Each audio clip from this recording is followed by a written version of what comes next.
আসসালামাইকুম। তো আজকে আমরা 4টা দোকানে গেলাম কিন্তু এখানে এইভাবে কথা বলে কাজ নেওয়া যায় না। এখানে যতটুকু বুঝলাম সবার সাথে কথা বললাম।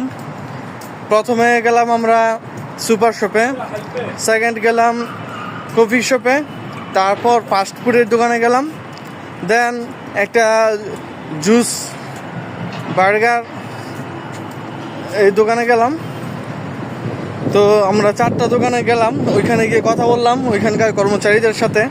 ওইখানে বাঙালি আছে, ইন্ডিয়ান আছে, কেরালা, তারপর পাকিস্তানি আছে, ওদের সাথে কথা বললাম। সবার একটাই কথা, এইভাবে লোক নেয় না মালিক।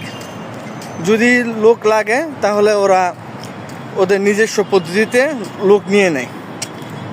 তো আমরা এতটুকুই বুঝতে পারলাম যে কথা বলে সৌদি আরবে কারোর সাথে কথা বলে, কোনো কর্মচারীদের সাথে কথা বলে বা কোনো সুপার শপে কোনো দোকানে গিয়ে কথা বলে কাজ নেওয়া সম্ভব না।